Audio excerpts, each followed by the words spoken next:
Good morning everyone. मैं Rajneesh Sharma Konark coaching institute में आपका बहुत बहुत स्वागत करता हूं। आज हम यहां पर एक चैप्टर स्टार्ट करने वाले हैं, न्याय निगमन यानी स्लॉग। लेकिन स्लॉग से पहले हमें कुछ और पढ़ना होता है, इसलिए उससे पहले हमने एक दूसरा चैप्टर लिया है, वेन आरेख लिया है। और जब तक आपको वेन आरेख समझ में नहीं आता, ये समझ लीजिए आप कहीं ना कहीं आप इस समय स्लॉग को ही स्टार्ट कर रहे हैं।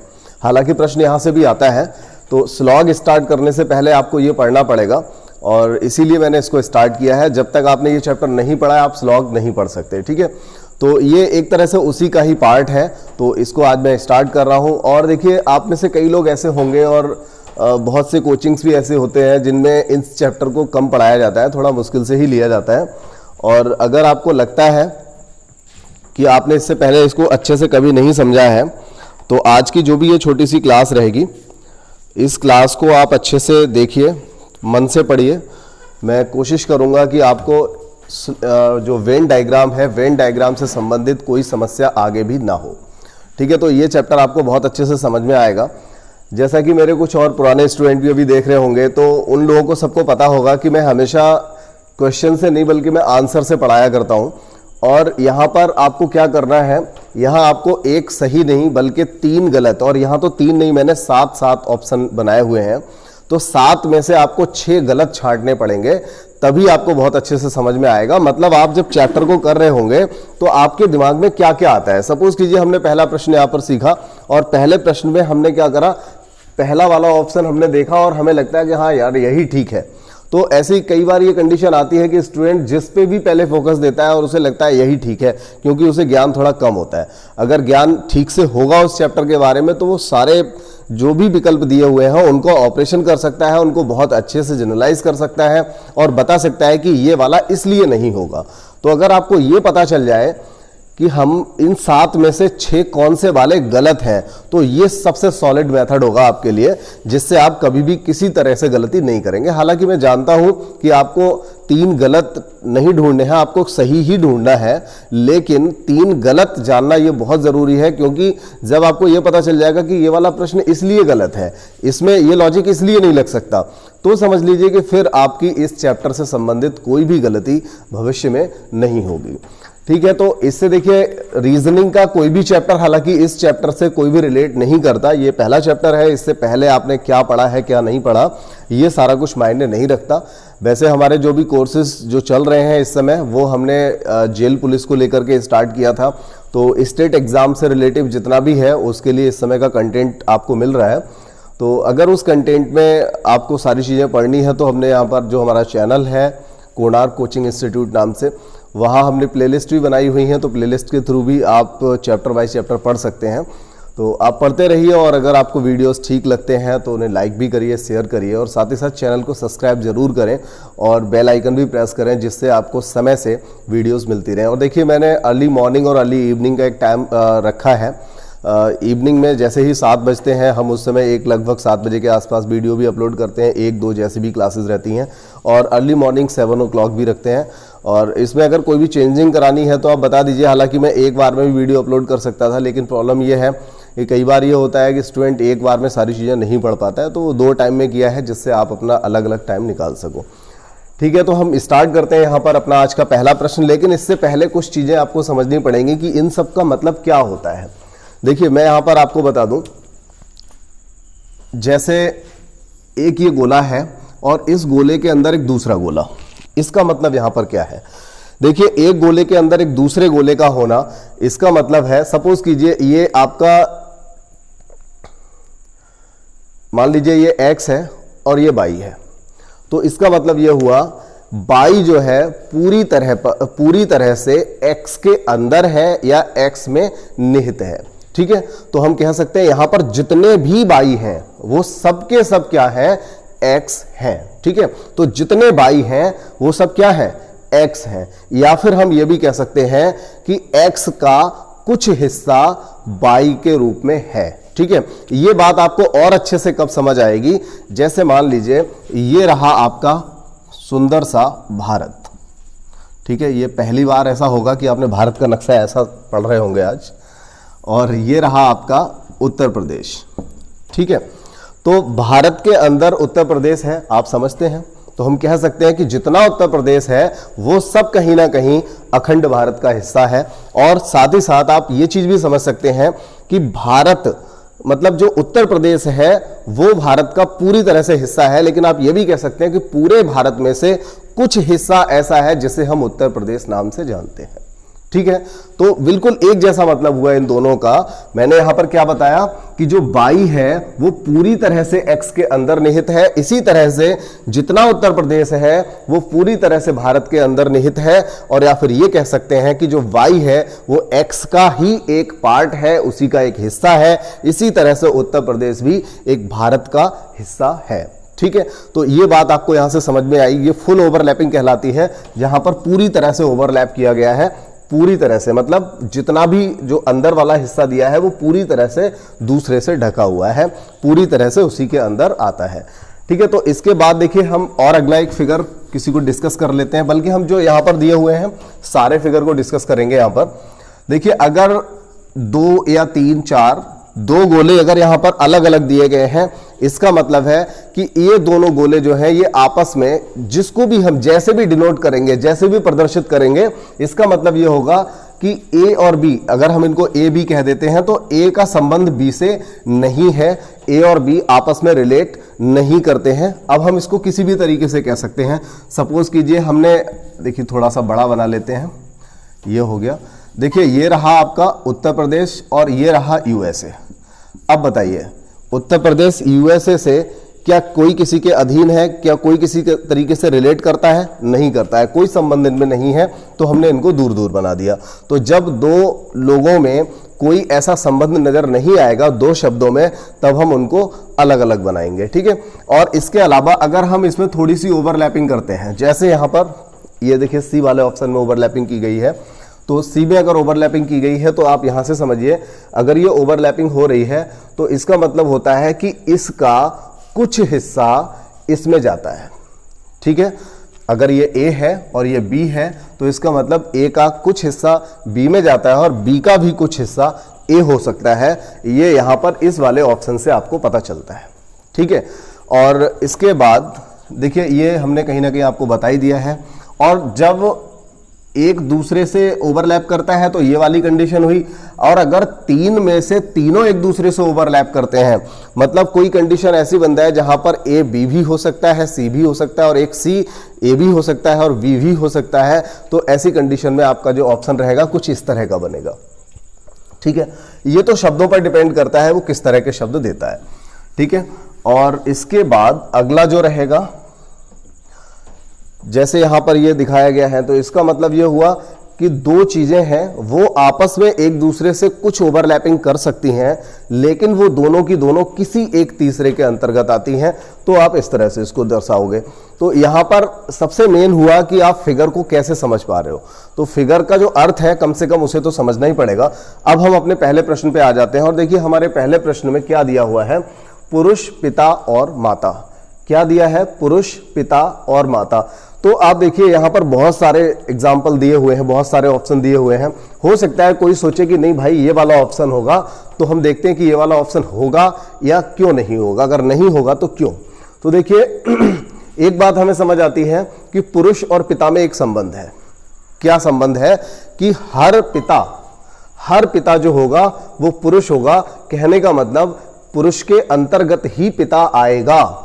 तो यहां पर अलग अलग नहीं हो सकते, ये ओवरलैपिंग नहीं हो सकती, इनमें फुल ओवरलैपिंग होगी। हर हालत में टोटली पिता, जितने भी पिता होते हैं वो सिर्फ और सिर्फ पुरुष होते हैं। तो आप कह सकते हो कि एक के अंदर ही एक दूसरा आएगा। तो कम से कम ये वाले तीनों तो बिल्कुल गलत है। यहां तक देखिए कोई भी इन तीनों ऑप्शंस में एक भी ऐसा विकल्प जो है नहीं दिया हुआ है जिसमें एक के अंदर पूरी तरह से कोई दूसरा आ रहा हो। ठीक है, तो हम डी वाले ऑप्शन पे बात कर लेते हैं। डी वाला जो ऑप्शन है इसमें देखिए अगर हम इसको पुरुष मान लेते हैं तो पुरुष के अंदर क्या आएगा? पिता। और माता जी ना तो पिता हो सकती और ना माता जी कभी पुरुष हो सकती। तो यहां पर इसका जो आंसर रहेगा कौन सा रहेगा? डी वाला आंसर इसका हो जाएगा। ठीक है, तो इसके बाद अब हम दूसरे सवाल की बात करें, लेखक, डॉक्टर और पिता। अब देखिए क्या कोई लेखक पिता हो सकता है? बिल्कुल हो सकता है। क्या कोई डॉक्टर पिता हो सकता है? ये बिल्कुल हो सकता है। क्या हर डॉक्टर पिता होता है? क्या हर डॉक्टर पिता होता है? ये जरूरी नहीं है कि हर डॉक्टर पिता हो सकता है किसी डॉक्टर के बच्चे ना हो, तो हर डॉक्टर, या किसी की शादी भी नहीं हुई हो लेकिन वो डॉक्टर तो हो सकता है ना। तो हर डॉक्टर पिता नहीं हो सकता, हर लेखक डॉक्टर नहीं हो सकता। देखिए, लेकिन इन तीनों में ही एक ऐसी ओवरलैपिंग चल रही है कि कुछ लेखक डॉक्टर हो सकते हैं, कुछ डॉक्टर पिता हो सकते हैं और कुछ पिता लेखक भी हो सकते हैं। मतलब इन तीनों में ओवरलैपिंग चल रही है। तो ऐसी कंडीशन में आपका आंसर कौन सा हो जाएगा? बी वाला आंसर यहां पर हो जाएगा, क्योंकि यहां पर आप कह सकते हो एक लेखक डॉक्टर हो सकता है और डॉक्टर पिता हो सकता है, और जो पिता है वो लेखक हो सकता है। आपस में एक दूसरे की ओवरलैपिंग यहां पर चल रही है। तो यहां पर जो आंसर रहेगा आपका बी वाला आंसर हो जाएगा। आफ्टर इट हम थर्ड क्वेश्चन पे जाएंगे, और तीसरा हमारा जो प्रश्न है, पुरुष, पिता और पुत्र। पुरुष, पिता और पुत्र, ये थोड़ा सा इसका जवाब देना टिपिकल रहेगा आपके लिए। देखिए, पहला वाला नहीं हो सकता, क्योंकि हम इससे पहले एक प्रश्न ऐसा कर चुके हैं। हर पिता पुरुष होगा और हर पुत्र भी पुरुष होगा। तो कहने का मतलब ये हुआ कहीं ना कहीं पुरुष के अंदर ये दोनों आएंगे, लेकिन पुरुष के अंदर अगर दोनों आएंगे तो हो सकता है कि जी वाला आंसर हो। चेक करते हैं ये सही है या नहीं है। तो देखिए, अगर हम मान लें कि ये पुरुष है और इसके अंदर पिताजी और ये पुत्र, तो इसका मतलब तो ये हो गया कि पिता और पुत्र दोनों ही पुरुष होते हैं, लेकिन कोई भी पिता पुत्र नहीं होता। तो क्या ये बात सही है? हर पिता किसी न किसी का तो पुत्र जरूर होता है, और हर पुत्र जो होता है वो भी, मतलब जो पुत्र है वो भी पिता हो सकता है। किसी का तो हो सकता है मैं किसी का बेटा हूं लेकिन मैं भी किसी का पिता हूं, तो ये चीज हो सकती है। मतलब एक कोई व्यक्ति पुत्र तो होगा, ये तो पक्की बात है। जब उसने जन्म लिया है तो किसी न किसी का पुत्र जरूर होगा, लेकिन ये भी तो हो सकता है कि वो पिता भी हो, लेकिन पिता हर हालत में होगा ये भी फैक्ट जरूरी नहीं है।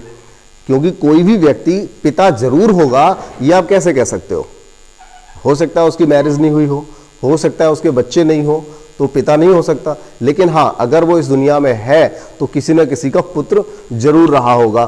तो ये वाला ऑप्शन नहीं हो सकता, क्योंकि पिता और पुत्र में यहाँ पर ऐसे अलग अलग दिखा दिया है, क्योंकि एक पिता पुत्र हो सकता है और एक पुत्र जो है वो भी पिता हो सकता है। ठीक है, तो जी वाला ऑप्शन नहीं होगा। अब हम कोई और देखते हैं जिसमें एक के अंदर दोनों दिखाए हुए होंगे। अब मान लीजिए यहां पर आ गए आप, ठीक है, तो इसका मतलब हुआ आप इसको मानेंगे पुरुष। मैं अलग से लिख लेता हूं इसको। देखिए, आपने इसको मान लिया पुरुष, इसे मान लिया पिता और इसे मान लिया पुत्र।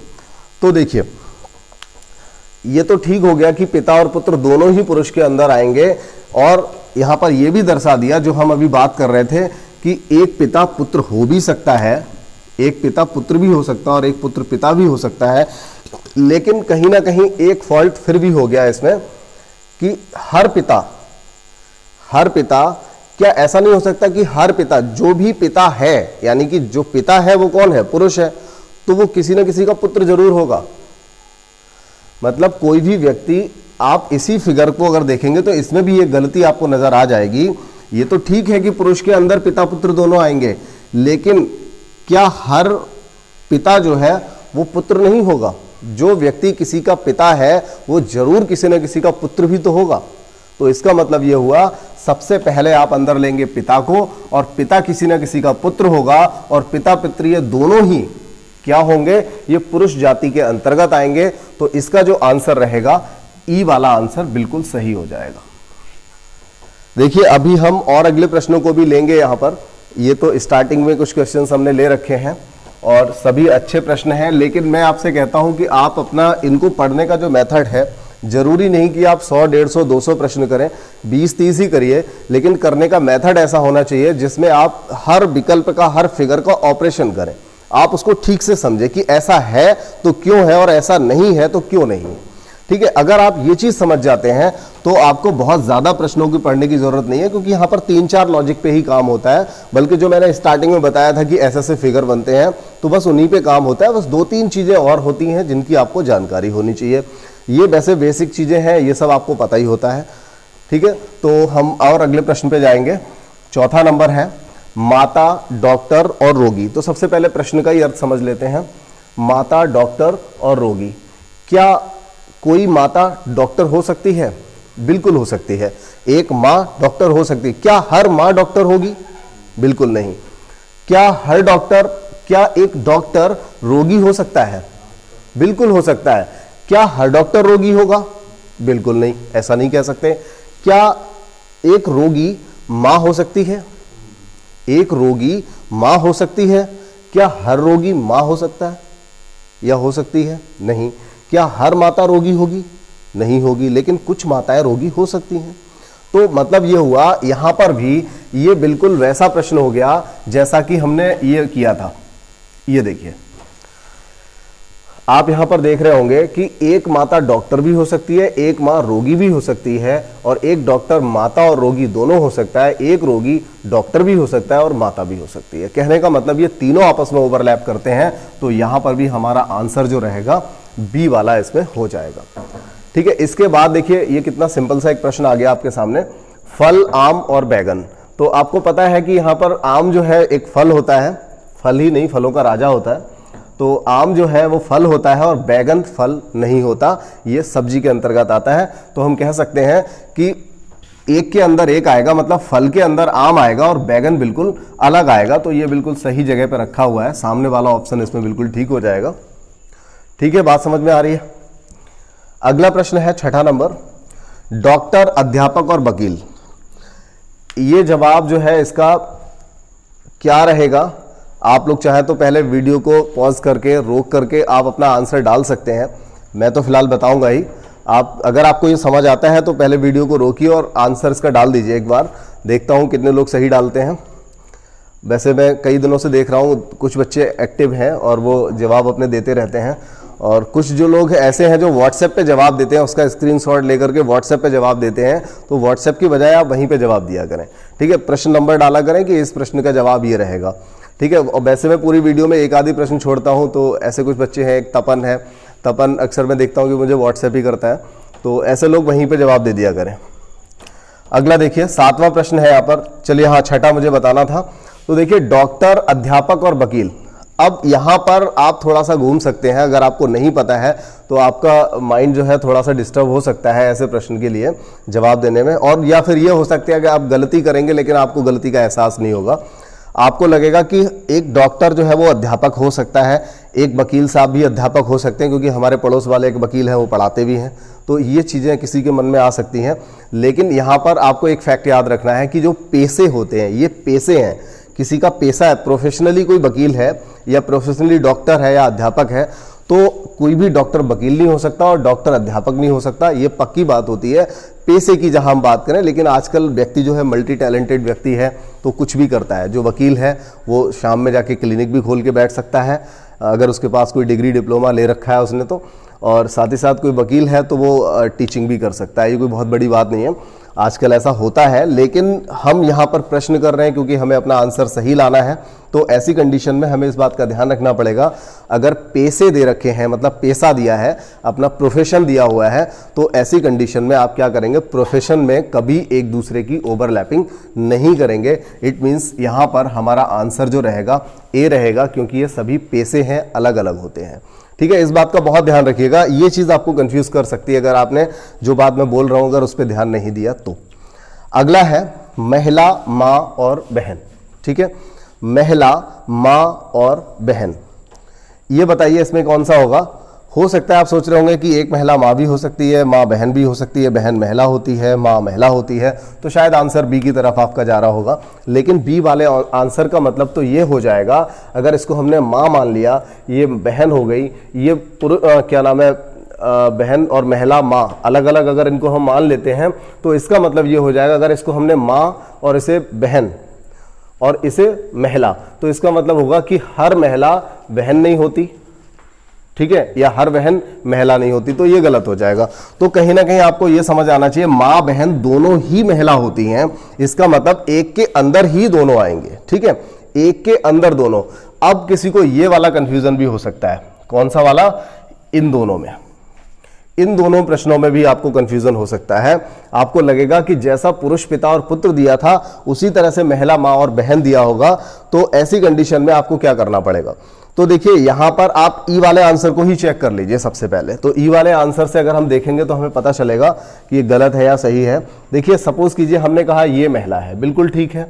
अब महिला के अंदर हो गई माँ और माँ के अंदर आ जाएगी बहन, तो ये गलत हो जाएगा। ठीक है, ये गलत हो जाएगा।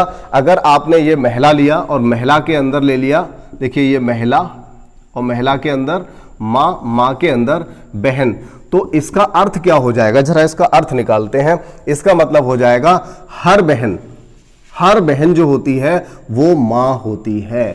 क्या जरूरी है कि हर बहन जो किसी की बहन है वो माँ जरूर होगी? बहुत से लोग ऐसे होते हैं जिनके कभी कोई बच्चा नहीं होता तो वो कभी माँ नहीं हो सकते, और जिसका कोई भाई या बहन नहीं होता वो बहन भी नहीं हो सकती। ठीक है, तो ऐसा होगा यहाँ पर। आप इस वाले प्रश्न को मतलब गलत करेंगे क्योंकि ये जो है इसका ई वाला आंसर सही नहीं बैठेगा। क्यों नहीं बैठेगा, दोबारा समझ लीजिए। एक माँ और बहन दोनों ही महिला होती हैं, ये बात बिल्कुल ठीक है, 100% ट्रू। लेकिन हर बहन माँ होती है? किसी की कोई बहन है, क्या जरूरी है वो माँ होगी? जरूरी तो नहीं है, लेकिन बहन तो होगी, किसी भी एज में वो बहन होगी। लेकिन क्या वो उस समय माँ होगी किसी की? नहीं हो सकती। क्या हर माँ किसी ना किसी की बहन होगी? देखिए हम यहाँ पर ऐसा नहीं होता कि पड़ोस वाले भैया एक बहन कहते हैं, दीदी कहते हैं, ऐसा नहीं होता। हमारा मतलब यहाँ पर ब्लड रिलेशन से होता है। तो अगर सगे से मतलब होता है केवल, अगर सगा भाई बहन कोई है तभी तो वो किसी की बहन होगी। तो हर माँ बहन नहीं हो सकती, हर माँ किसी न किसी की बहन नहीं हो सकती, मतलब सगे में देखेंगे तो। और हर बहन जो है वो माँ नहीं हो सकती। इसका मतलब हो जाएगा यहाँ पर हम इस आंसर को नहीं निकाल पाएंगे, मतलब ये आंसर हमारा नहीं होगा। फिर आप देखिए एक के अंदर दोनों कहाँ दिए हैं, तो देखिए ये दे रखे हैं इस वाले ऑप्शन में। आपका नजर आपकी जो नजर है वो यहां तक पहुंचेगी। तो देखिए महिला के अंदर हम माँ और बहन को रखेंगे, लेकिन फिर हम देखेंगे कि ये बहन है और ये माँ है। तो इसका मतलब तो ये हो गया कि कोई भी माँ किसी की बहन नहीं हो सकती। तो ये बात भी बिल्कुल गलत है। कुछ माँ किसी न किसी की बहन होती हैं और कुछ बहन माँ भी होती हैं। ठीक है, तो ऐसे प्रश्न के लिए हमारा आंसर जो रहेगा एफ वाला रहेगा। आप समझ गए होंगे, कई लोग पहली बार में समझ गए होंगे, लेकिन मैं कई बार थोड़ा सा देर में यहाँ तक पहुँचा हूँ आपको समझाने की वजह से। तो एफ वाला जो है ये बिल्कुल सही हो जाएगा। देखिए माँ के अंदर महिला के अंदर आएगा माँ और बहन, क्योंकि माँ और बहन दोनों के दोनों महिला होती हैं, लेकिन कुछ माँ बहन हो सकती हैं और कुछ बहन माँ भी हो सकती हैं, लेकिन हर माँ बहन नहीं होती और हर बहन माँ नहीं होती। ठीक है, तो ये एफ वाला आंसर इसमें बिल्कुल सही हो जाएगा। और इसके बाद देखिए हम 8वां प्रश्न करते हैं। तो यहां पर मुझे नहीं लगता कि इस प्रश्न में किसी को दिक्कत आएगी। अगर कोई दिक्कत है तो सिर्फ ये है कि सर ये संभाग क्या है, ये संभाग क्या होता है, ये प्रॉब्लम किसी को हो सकती है। तो देखिए संभाग को अगर मैं बता दूं कि ये मंडल होता है, जिसको आप जोन कहते हैं, तो आप सभी लोग बता देंगे कि इसका जो आंसर है वो कौन सा हो जाएगा, ई हो जाएगा। ठीक है, एक देश के अंतर्गत मंडल आएगा और मंडल के अंतर्गत जिला आएगा। तो इसी तरह से देखिए आपको बता दूं, सबसे पहले देश हो जाता है, या आप और ऊपर से चल सकते हैं, आप यहां पर महाद्वीप से चल सकते हैं। ठीक है, पूरा ब्रह्मांड से चल सकते हैं, महाद्वीप, देश, और देश के अंतर्गत आपका राज्य, राज्य के अंतर्गत क्या आएगा, मंडल आ जाएंगे, और मंडल के अंतर्गत आपका जिला आ जाएगा, जिले के अंतर्गत आपका प्रखंड आ जाएगा। प्रखंड जानते हैं क्या होता है, जो आपका ब्लॉक होता है उसको प्रखंड भी कहते हैं। ठीक है, विकास क्षेत्र जो होता है ब्लॉक, और ब्लॉक के अंतर्गत आपका ग्राम पंचायत और ग्राम, ये सब आ जाएंगे। तो इस तरह से एक दूसरे के अंदर ही आ जाएंगे। ठीक है, तो इसका आंसर आपको समझ में आ गया होगा, बहुत ही सिंपल सा था। अगला है खिलाड़ी, लेखक और छात्र। क्या है, खिलाड़ी, लेखक और छात्र। तो यहां पर देखते हैं क्या होगा। अब देखिए ये मत सोचिएगा कि यहां पर ये खिलाड़ी तो किसी का पेशा होता है, खिलाड़ी किसी का पेशा नहीं होता। जो प्रोफेशनल खिलाड़ी है वो भी पेशा नहीं होता, क्योंकि खिलाड़ी जो है ये कोई भी हो सकता है। खिलाड़ी एक ऐसा है, एक अध्यापक भी खिलाड़ी हो सकता है, एक छात्र भी खिलाड़ी हो सकता है, एक नेता भी खिलाड़ी हो सकता है, माँ है वो भी खिलाड़ी हो सकती है, एक डॉक्टर भी खिलाड़ी हो सकता है, कोई भी व्यक्ति जो किसी गेम को खेलता है वो उस समय खिलाड़ी होता है। तो कोई भी खिलाड़ी हो सकता है और लेखक भी कोई भी हो सकता है, इस बात का ध्यान रखिएगा। कोई भी व्यक्ति लेखक हो सकता है, लेखक कभी पेशे में नहीं आता। आप देखते होंगे आपके प्राइम मिनिस्टर वो भी कोई किताब लिख देते हैं तो वो लेखक हो जाते हैं, आपके राष्ट्रपति भी लिख देते हैं। कभी कभार आपने देखा होगा कोई इंटेलिजेंट बच्चा कहीं से निकल आता है तो वो बच्चा कभी कोई किताब लिख देता है, वो भी लेखक हो जाता है। आपने देखा होगा कोई खिलाड़ी भी लिख देता है, कोई किताब लिख देता है तो वो भी लेखक हो जाता है। तो इस तरह से लेखक और खिलाड़ी जो है ये कभी पेशे में शामिल नहीं होंगे। तो यहाँ पर ये प्रश्न काफ़ी आसान हो गया। अब एक खिलाड़ी लेखक भी हो सकता है और एक लेखक छात्र भी हो सकता है, एक छात्र खिलाड़ी भी हो सकता है। मतलब ये तीनों आपस में ओवरलैपिंग करेंगे और आंसर यहाँ पर बी हो जाएगा। तो आप देख रहे हैं यहाँ पर ऐसे 9 में से 3 प्रश्न ऐसे रहे हैं जिनका आंसर बी आ रहा है यहाँ पर। तो ठीक है, उम्मीद है मुझे बहुत अच्छे से समझ में आया होगा। इसका स्क्रीनशॉट आप ले लीजिए, मैं और अगले अच्छे प्रश्नों को यहाँ पर शामिल करता हूँ। देखिए यहाँ पर वेन डायग्राम में हमने आपके लिए बहुत ही अच्छे प्रश्नों को फिर से लिया है और बेहद इंपॉर्टेंट प्रश्न है, बहुत ही अच्छे प्रश्न है, आपको मज़ा आएगा यहाँ पर इनको करते हुए। देखिए इसका पहला प्रश्न मतलब 10वां प्रश्न इस क्लास का, मेढक, जलचर और थलचर। मेढक, जलचर और थलचर यहाँ पर हमने लिया है। तो अब देखिए इसके लिए बहुत सारे ऑप्शंस हैं आपके सामने, 7 ऑप्शन है और इन 7 ऑप्शंस में से आपको बताना है।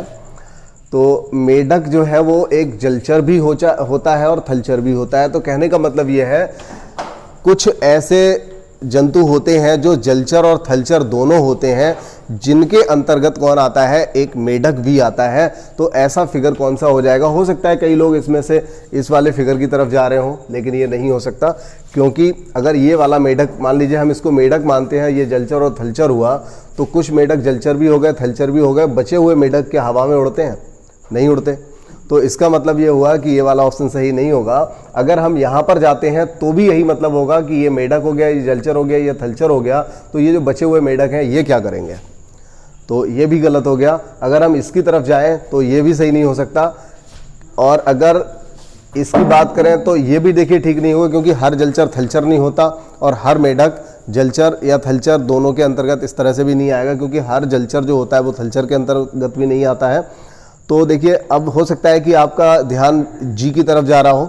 अगर जी की तरफ ध्यान जा रहा है तो देखिए ये हुआ मेढक, आप यही मानेंगे, अगर आपने इसको माना है तो आप यही मानेंगे कि ये मेढक है और मेढक के अंदर आएगा जलचर और थलचर। ठीक है, मेढक के अंदर आ जाएगा जलचर और थलचर, तो इसका मतलब देखिए उल्टा हो जाएगा। और मुझे लगता है कि आप में से कई लोगों ने जी को सोचा होगा कि इसमें जी वाला आंसर होगा, तो इसमें देखिए ये गलत है, क्योंकि एक इसको अगर आपने मेढक मान लिया, ये जलचर और ये थलचर है, इसका मतलब ये हुआ कि एक जलचर जो होता है, हर जलचर जो होता है वो क्या कहलाता है?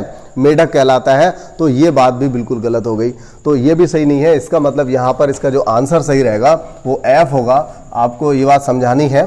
देखिए ये जलचर हो गया, ये थलचर हो गया, जलचर थलचर दोनों में ही कुछ कॉमन होते हैं, जिसके अंतर्गत कौन आता है? मेढक भी आता है। ठीक है, इसके बाद हमारा 11वां प्रश्न है टाई, कमीज और पतलून। देखिए टाई हो गया गर्दन में लगाने वाली टाई, और कमीज हो गई, अलग हो गई। टाई का कमीज से कोई ऐसा नहीं है कि आप उसके अंतर्गत रखें इसको, और पतलून भी अलग हो गया। तो ऐसी कंडीशन में आप यहाँ पर ए की तरफ जाएंगे। देखिए अगला प्रश्न है कुत्ते, पालतू जानवर और बिल्ली।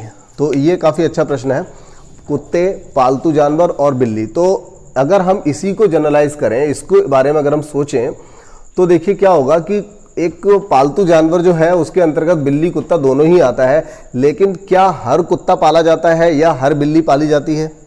तो आपका जवाब नहीं जाएगा, क्योंकि बिल्ली जो होती है कुछ आवारा बिल्ली भी होती हैं जिसको हम नहीं पालते हैं, कुत्ते भी कुछ आवारा होते हैं, लेकिन हाँ ये दोनों ही कहीं ना कहीं पाले भी जाते हैं। तो ये पेट एनिमल तो है, लेकिन ये जरूरी नहीं है कि ये सब के सब पाले जाते हैं। तो आप ये कह सकते हो पालतू जानवर। देखिए और ऐसा भी है कि बिल्ली कुत्ते के अलावा भी बहुत सारे पालतू जानवर होते हैं। तो आप यहाँ पर सी वाले ऑप्शन की तरफ जा सकते हो। सी वाला ऑप्शन यहाँ पे सही हो जाएगा, जिससे ये क्लियर होता है कि बीच में आपने रख लिया पालतू जानवर, इधर हो गया कुत्ता और ये बिल्ली। तो देखिए कुत्ते और बिल्ली का आपस में कोई ऐसा संबंध नहीं होता, कुत्ते के अंतर्गत बिल्ली नहीं आती, बिल्ली के अंतर्गत कुत्ता नहीं आता, लेकिन एक कुत्ता कुछ कुत्ते पालतू जानवर हो सकते हैं, कुछ बिल्ली भी पालतू जानवर हो सकती है। इसके बाद देखिए फैक्ट्री, मशीन और उत्पादन, कौन सा है? फैक्ट्री, मशीन और उत्पादन। तो इसके लिए जरा सोचें क्या बताएंगे आंसर आप लोग। कुछ लोगों का ध्यान तो ई की तरफ जा रहा होगा, सोच रहे होंगे कि इसमें फैक्ट्री और फैक्ट्री के अंतर्गत मशीन आएगा, मशीन के अंतर्गत उत्पादन आ जाएगा। तो क्या हर उत्पादन मशीन होता है? अगर आपने इसको मान लिया तो फैक्ट्री के अंदर मशीन आएगा, मशीन के अंदर उत्पादन आएगा, तो क्या हर उत्पादन मशीन हो जाएगा या हर उत्पादन फैक्ट्री हो जाएगी? ऐसा भी नहीं है, तो ये भी गलत हो जाएगा। तो यहाँ पर आप जाएंगे कौन से प्रश्न के साथ जाएंगे? आप यहाँ पर जी वाले ऑप्शन के साथ जाएंगे। यहाँ पर जी सही हो जाएगा, क्योंकि एक फैक्ट्री में मशीन और उत्पादन ये दोनों ही किसी एक फैक्ट्री का हिस्सा हैं, दोनों ही एक फैक्ट्री में आपको मिलते हैं। ठीक है, अब इसके बाद देखिए 13 नंबर हो जाएगा ईमानदारी, बुद्धिमान और योग्यता। ये प्रश्न आपको कंफ्यूज कर सकता है, और मैं ऐसे प्रश्न को देखिए मैं कभी टफ क्वेश्चन नहीं छोड़ता हूँ आपके लिए हमेशा एक सिंपल सा प्रश्न छोड़ा जाता है, तो मैं इसको बता देता हूँ। वैसे ये ऐसा लग रहा है मुझे छोड़ देता तो अच्छा होता, क्योंकि आप सभी लोग उसको समझ नहीं पाते हो, सारे लोग कमेंट भी नहीं करते हो, और मैं हालांकि रिप्लाई करता हूँ आप लोगों के अगर कमेंट आते हैं तो मैं रिप्लाई करके आपको बता देता हूँ कौन सा सही है कौन सा नहीं। ईमानदारी, बुद्धिमान और योग्यता, आप यहाँ पर कंफ्यूज हो सकते हैं। देखिए आप एक काम करिए, हमेशा जब मैं नए प्रश्न की तरफ जा रहा हूँ तो आप वीडियो को रोक करके उस प्रश्न को पहले आप हर तरीके से, हर एंगल से, हर विकल्प को पहले आप खुद सोचिए। अगर आपका सही होता है तो ठीक है, नहीं होता है तो मैं समझा रहा हूँ, आपको समझ में आ जाएगा। देखिए यहाँ पर हम 13 नंबर की बात कर रहे हैं, तो ईमानदारी, बुद्धिमान और योग्यता, इसमें कौन सा वाला सही होगा उसके लिए देख लेते हैं। देखिए कोई व्यक्ति, जरूरी नहीं कि हर बुद्धिमान व्यक्ति ईमानदार होता है या हर ईमानदार व्यक्ति बुद्धिमान होता है, ये जरूरी नहीं होता। हर योग्यता यानी कि यहाँ पर क्या है, सबसे पहली बात तो ये इतना डिफरेंट दिया हुआ है, इसको हम एग्जेक्टिव कहेंगे, मतलब विशेषण हो गया। ईमानदारी, ये ईमानदारी क्या है? देखिए योग्यता किसी व्यक्ति की क्वालिटी होती है, और ईमानदारी यहाँ पर जो है, ईमानदारी क्या दे रखा है? ईमानदारी जो होती है ये भाववाचक संज्ञा होती है। तो आप यहाँ पर देख रहे हैं कि ईमानदारी, बुद्धिमान और योग्यता, इनमें तीनों में ऐसा कोई रिलेशन नहीं है जो आप कह पाओ कि ऐसा होता है। तो डेफिनेट ये तीनों के तीनों अलग अलग होंगे, यहाँ पर आप ए आंसर दोगे। और देखिए इसके बाद काफ़ी इंपॉर्टेंट प्रश्न है, संगीतज्ञ, वादक और वायलिन वादक। तो ये आपको समझ में आ गया होगा, वादक का मतलब हुआ बजाने वाला, और बजाने वाले के अंतर्गत आ जाएगा वायलिन वादक। ठीक है, अब बजाने वाले के अंतर्गत चाहे वो वायलिन बजाए, सितार बजाए, ढोलक बजाए, मजीरा बजाए, जो भी बजाएगा वो क्या कहलाएगा? वायलिन वादक ही कहलाएगा। ठीक है, और ये दोनों ही, मतलब जो वादक होता है, बजाने गाने वाले होते हैं, वो सब क्या कहलाते हैं? संगीतज्ञ कहलाते हैं। तो यहाँ पर आपका आंसर जो रहेगा ई हो जाएगा। संगीतज्ञ के अंतर्गत आएगा वादक, और वादक के अंतर्गत आ जाएगा वायलिन वादक।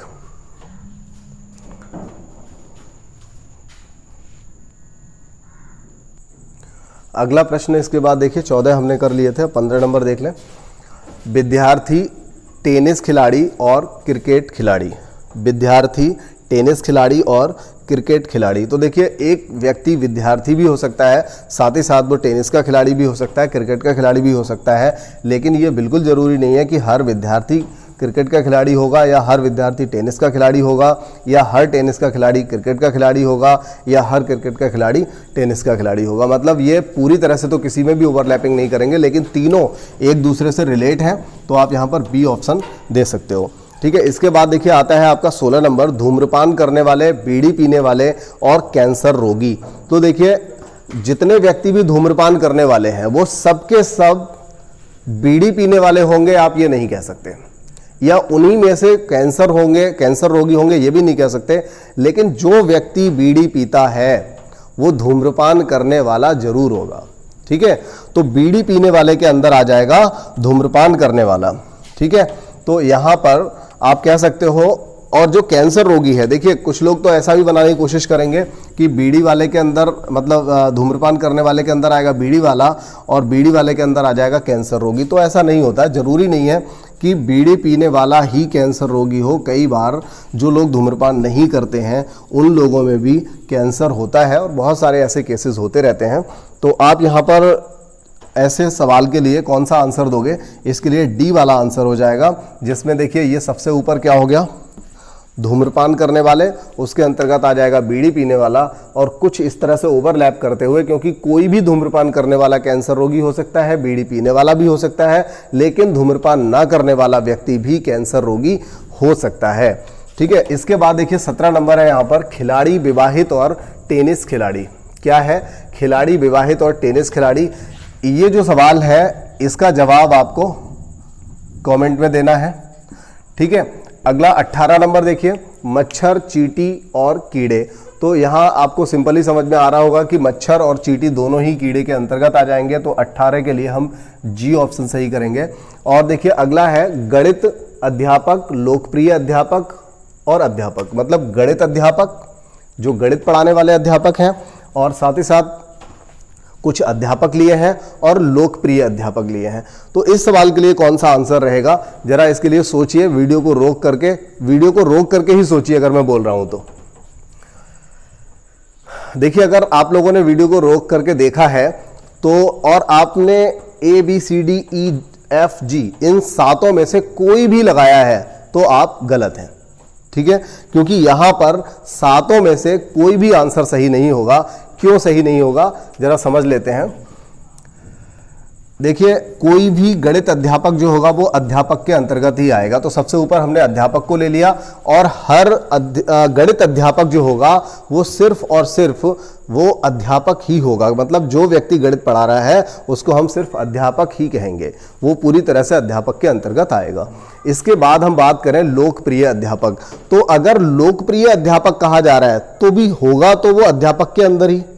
अगर लोकप्रिय अध्यापक कहा जा रहा है तो होगा तो वो अध्यापक, ऐसा तो नहीं कि स्टार हो जाएगा, तो रहेगा अध्यापक। लेकिन अब कोई भी लोकप्रिय अध्यापक जो है वो गणित का भी हो सकता है, किसी दूसरे सब्जेक्ट का भी हो सकता है, तो इसके लिए आंसर आपका ये रहेगा, जिसको हम H बोल देते हैं। यहां पर आपका 19 नंबर के लिए ये वाला आंसर सही हो जाएगा। अब इसके बाद देखिए आपका आखिरी एक प्रश्न बचा हुआ है, अक्षर, शब्द और अनुच्छेद। अनुच्छेद आप जानते हैं आर्टिकल होता है, कोई एक टिप्पणी टाइप का जो लिखा जाता है, एक पैराग्राफ जैसा होता है। तो यहां पर अनुच्छेद के अंदर आएगा शब्द और शब्द के अंदर आ जाएगा अक्षर, या फिर ये कह लीजिए अक्षरों से मिलकर के शब्द बनता है और कई शब्दों से मिलकर के एक अनुच्छेद बन जाता है। मतलब यहां पर आप बी ऑप्शन इसके लिए जो है कौन सा दे सकते हैं, बी वाला ऑप्शन यहां पर, नहीं बी नहीं आएगा, ई वाला ऑप्शन आएगा। ये देखिए ई वाला ऑप्शन यहां पर हो जाएगा। ठीक है, तो अब देखिए यहां पर आपने वेन डायग्राम की पहली क्लास जो ली थी, इस क्लास में आपने इस तरह के सारे प्रश्नों को पढ़ा।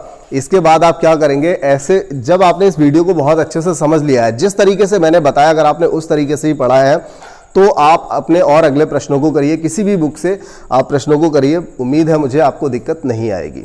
ठीक है, और इसके बाद देखिए हमारी जो दूसरी क्लास इससे रिलेटिव रहेगी, उस क्लास में हम वेन डायग्राम में, अभी काफ़ी कुछ है इसमें, मुझे लगता है करीब 3 क्लासेस बनेंगी, जिसमें से एक क्लास ऐसी रहेगी जिसमें हम एक ऐसा जो फिगर आता है, कई बहुत सारे ओवरलैप कर रहे होते हैं, तो इस तरह का एक फिगर आता है, उस वाले फिगर से रिलेटिव हम क्वेश्चंस करेंगे, वहाँ से एक एक फिगर से 3-3, 4-4 प्रश्न बन जाते हैं। और एक आपने यहाँ पर देखा होगा, एक ऐसा सवाल भी रहता है कि इतने लोग फुटबॉल खेलते हैं, इतने लोग क्रिकेट खेलते हैं, तो इसमें कई बार नंबरिंग दे रखी होती है, तो ऐसा भी एक प्रश्न बनता है। तो यहाँ पर ये प्रश्न लिए जाएंगे, क्योंकि ये जो प्रश्न मैं बता रहा हूँ आपको 3rd नंबर पे, यहाँ पर ये एक जो चैप्टर हुआ करता था समुच्चय वाला, तो समुच्चय से संबंधित भी प्रश्न, उस टाइप के प्रश्न यहाँ पर दिए जाते हैं। तो ऐसे प्रश्नों का संकलन जो है वो भी आने लगा है। आपने देखा होगा 2018 या 2018 में ही एक एग्ज़ाम हुआ था BDO का, उस एग्ज़ाम में ऐसा क्वेश्चन भी आया था और ऐसा प्रश्न भी अब पूछा जाने लगा है। तो ठीक है, फिर इस वाली क्लास का मज़ा लीजिए, आप पढ़िए इसको, और इसके बाद हम नई क्लास के लिए अगली क्लास के साथ मिलते हैं।